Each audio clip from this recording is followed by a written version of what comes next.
살아보니 정말 그렇더라고요. 잘 나갈 때는 세상이 다 내 것 같았죠. 회사 매출 오르면 내 통장도 두둑해지고 회식 자리에서 대표가 내 어깨 툭 치면서 수고 많았어 하면 그게 그렇게 뿌듯했어요. 남들이 부러워하는 자리, 안정적인 월급, 멋진 명함. 다 가졌다고 생각했죠. 그런데 한 번의 사고, 한 번의 오판, 내 결정이 아닌 누군가의 판단으로 회사가 나락으로 빠지더라고요. 그 순간 깨달았어요. 아, 이건 내 꿈이 아니었구나. 나는 그냥 남의 꿈을 위해 달렸구나. 이런 얘기하면 많은 분들이 고개를 끄덕입니다.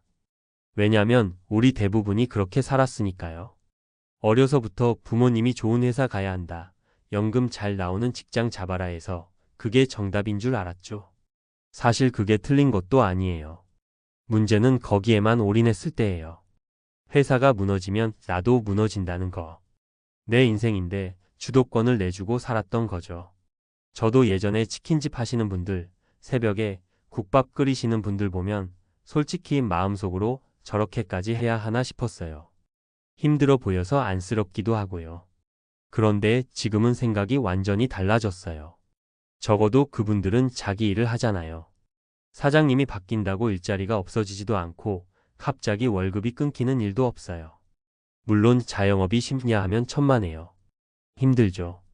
그런데 주인이라는 건 달라요. 결정권이 내 손에 있으니까요. 실제로 제 친구 중에도 비슷한 일을 겪은 사람이 있어요. 한 명은 대기업 다니다가 구조조정으로 나왔는데 워낙 회사가 좋다 보니 거기서 배운 건 보고서 잘 쓰는 법, 윗사람 기분 맞추는 법뿐이었대요. 그걸로 재취업하려니 경쟁력 없더래요. 결국 몇 년을 알바하면서 정신 차렸어요. 지금은 늦게라도 바리스타 자격증 따고 카페 운영 중인데 몸은 더 고되도 표정이 편해졌어요. 늦게라도 내 거 하는 게 낫다는 말을 하더라고요. 또 한 명은 조금 달라요. 이 친구는 일찍부터 자기 일을 준비했어요. 직장 다니면서 주말마다 쿠킹 클래스를 열었거든요.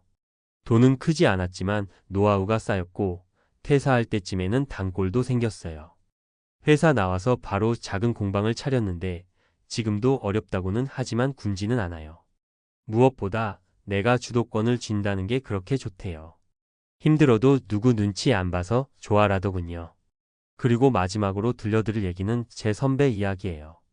이 선배는 회사에서 임원까지 갔어요. 저도 한때는 선망했죠. 근데 회사가 오너 리스크로 넘어가면서 다 잘렸어요. 황당하죠? 그렇게 높은 자리까지 가도 한순간이더라고요. 선배는 초기에 많이 무너졌어요.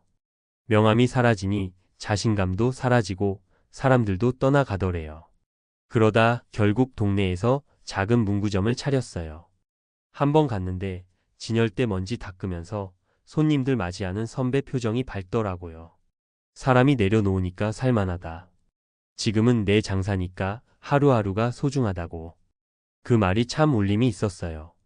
이렇게 보면 결국 핵심은 내 일을 갖느냐, 내 꿈을 꾸느냐인 것 같아요. 회사가 잘 나갈 때는 그게 내 일 같고 내 꿈 같지만 현실은 남의 거죠. 그게 사라지면 나는 맨몸이 되더라고요. 그래서 은퇴 준비도 단순히 돈 모으는 것만이 아니라고 생각해요. 진짜 중요한 건 내 스스로 먹고 살 수 있는 능력, 주도권을 쥘 수 있는 일, 그리고 그 일이 나한테 의미가 있는가 하는 거예요. 전문가들도 이런 얘기를 많이 합니다. 은퇴 자산이 아무리 많아도 일할 수 없는 상태가 되면 심리적으로 무너진다고. 돈보다 중요한 건 일자리라는 거죠. 그런데 여기서 말하는 일자리는 꼭 남의 회사가 주는 일자리가 아니라 내가 만들어 가는 일이에요. 규모는 작아도 좋으니 내가 주인인 것. 그게 사람을 살립니다. 많은 분들이 50 넘어서 이제는 늦었다고 해요.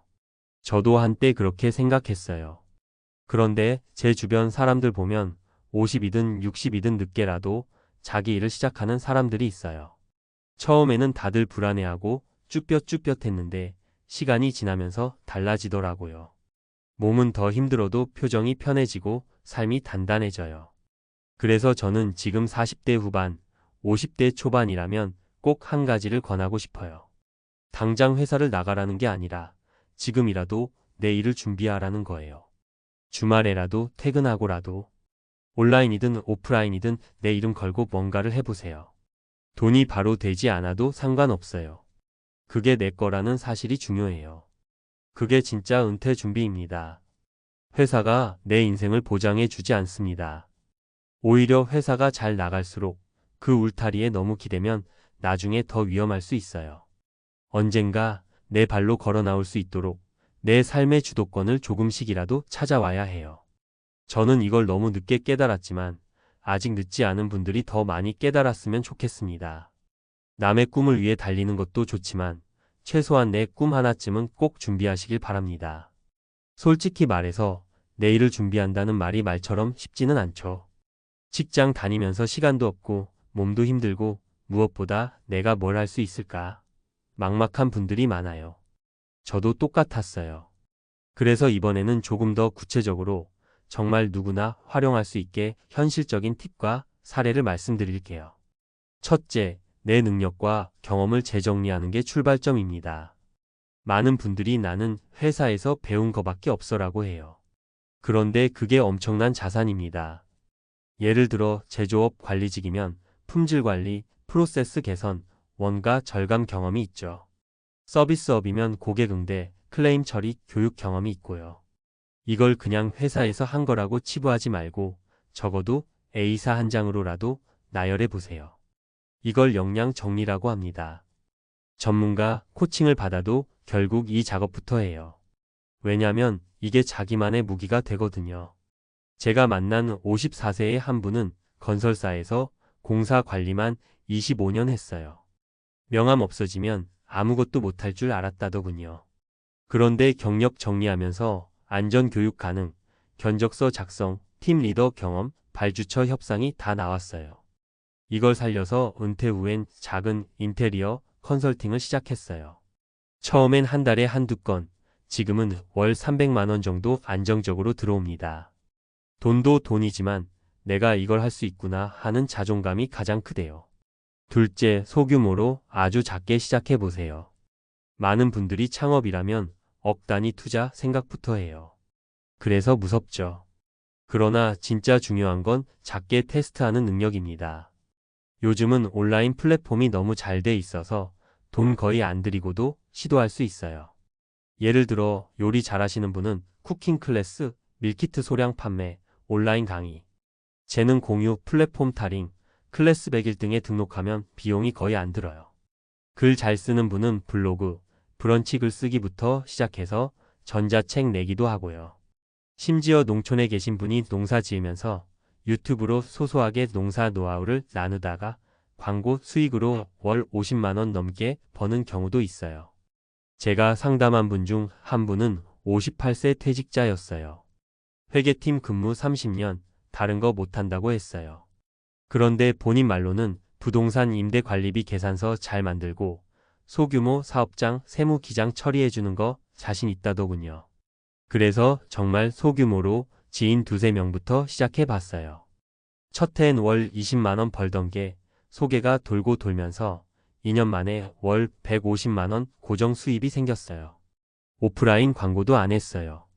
다 입소문이에요. 셋째, 비용과 리스크를 철저히 관리하세요. 은퇴 이후 실패하는 가장 큰 이유가 과도한 초기 투자입니다. 퇴직금 1억 받았으니 가게나 차려볼까? 이게 함정이에요. 상가 보증금, 인테리어, 권리금, 운영자금 순식간에 1억이 날아갑니다. 그리고 내가 생각한 매출은 보통 반도 안 나옵니다. 그 대신 무조건 최소 비용으로 시작하세요. 온라인으로 시도, 공유 주방, 공유 오피스 활용, 위탁 판매, 공동 구매, 강의 컨설팅, 재능 판매. 이런 방식이면 큰돈 들이지 않아도 테스트 가능합니다. 저는 이걸 파일럿 사업이라고 불러요. 리스크는 작고 배움은 큽니다. 넷째, 내일의 정의를 바꿔보세요. 많은 분들이 내일 내 가게라고 생각해요. 근데 사실 내가 주도권을 쥔 일이면 됩니다. 재취업이더라도 계약 조건을 내 기준으로 고를 수 있다면 내일. 프리랜서, 계약직으로 몇 개 회사랑 일해도 내일. 소규모 위탁 판매, 대리점 운영도 내일. 즉 고정된 틀에서 벗어나서 내가 선택하고 결정할 수 있는 것을 찾는 게 핵심이에요. 한 가지 더 강조하고 싶은 건 나이에 대한 고정관념을 깨는 거예요. 50대라서 안 될 것 같죠? 실제로 2022년 중소벤처기업부 통계 보세요. 창업자의 38%가 50대 이상이에요. 오히려 이 연령대는 경험이 최대 자산입니다. 한국노동연구원 보고서에도 나와요. 50대 이상의 재취업 성공 요인은 전직 경력의 활용과 사전 준비 정도다. 즉 경력을 살려서 작게라도 내일 준비한 사람이 살아남습니다. 마지막으로 드리고 싶은 현실적인 조언. 시간표 짜세요. 일주일에 이 시간이라도 내일 준비 시간으로 확보하세요. 한 달 목표를 세우세요. 아이디어 정리 시장 조사 작은 시도 피드백 받기. 주변 사람 활용하세요. 친구, 가족에게 물어보고 조언 구하세요.